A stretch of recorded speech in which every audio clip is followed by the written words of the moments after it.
Alexis O'Donoghue. Hello. You have been in Toastmasters for at least a couple of years now, maybe a little longer. And you have not only completed your Competent Communicator, you have also completed the CL and the CLB, I believe. ALB. ALB, that's right.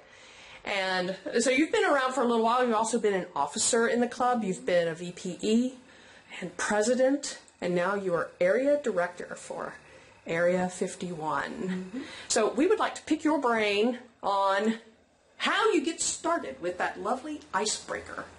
All right. So what I would like for you to do is to think back to when you had to prepare that speech. So what did you do?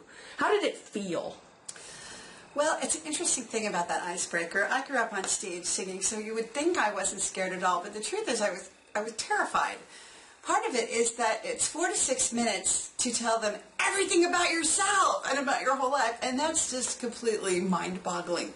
So one of the things that I love to do is understand words. So where I started with was the word icebreaker. I actually researched what that word means, and it's a ship or a small boat that goes out from the harbor and breaks up the ice so that bigger ships can come into port and bring all the good things that they had, bring the food and the silks and all the beautiful things that they brought to people. So an icebreaker breaks up things that keep good things from coming to you. So I liked that idea, and I talked a little bit about that. As I've gone on, I realized that one of the great ways to break down the overwhelmingness of talking about your whole life, and this seems to have worked with many people I've mentored, is to think about your life in terms of themes. A theme can be something like places that you've lived that have really affected who you are, people that you've met in your life without whom you wouldn't be the same person, or life events that really sculpted your personality. So in Toastmasters, we often go with the rule of 3. So thinking in the terms of a theme, you could pick people, you could pick life events, you could pick places, you can pick anything at all, and describe 3 of those things that help to make you the person that you are. And that helps narrow down that overwhelming largeness of your whole life. Great. Now, another aspect of giving an icebreaker, or giving any speech, frankly, within the Toastmasters framework, is that overwhelming thing of actually getting feedback. Mm-hmm. And that can be nerve-wracking to people. So what suggestions would you give someone for handling that part? Well, when I had my first evaluation, the truth is I was so relieved that my speech was over that I think I blanked out on my evaluation. I don't remember it at all.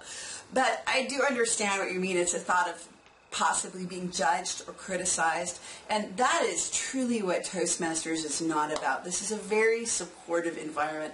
If it's not, then you might want to look at another club. But it's also important that we give people evaluations that help them grow. So sometimes there will be points in the evaluation that say this is something you could have done better. Generally, we go a little bit easier on that for the icebreaker, but I think it is important for each new member to seek out a mentor, a trusted friend within the club, so that when they do their icebreaker, they have someone to talk about it afterward with and talk about the evaluation. And if they're feeling like, wow, I feel criticized, they can talk about it then and deal with that and understand that in a good club, any advice that's coming their way from an evaluation is meant to help them be an even better speaker. And in that evaluation, there should be a lot of positive notice as well. Just getting up and doing the icebreaker is already something for major applause. Great.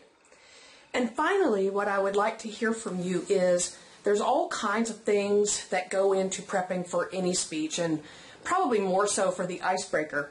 How would you help someone to deal with not just the mental aspects of creating that first speech, but the psychological stuff that goes along with it? What tips can you give them for that?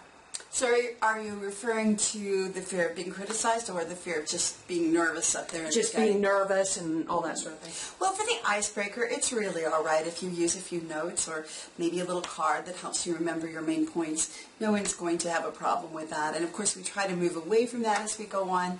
But if you have spoken your speech or icebreaker over out loud to yourself several times, your mind will remember it and hold it in a little bit more than if you just read it. So make sure that you do practice your speech speaking out loud, and practice with someone looking at you. There's a different degree of nervousness when someone is staring at you, and it can make you kind of have that feeling where you don't remember your own name. So if you can do that, that's going to help a lot. Another thing that's very important is to concentrate on your breathing. To breathe in and also to breathe out. A lot of times when we're nervous, all we do is breathe in, and we wind up hyperventilating, and after that 4 to 6 minutes, we're ready to pass out. So to practice as you're speaking and practicing your speech before you're giving it, also practice breathing. Tell yourself at the end of every paragraph or sentence or 2 sentences, you're going to stop, take a small pause, remember to breathe in and remember to breathe out, and that's going to help a lot. Terrific.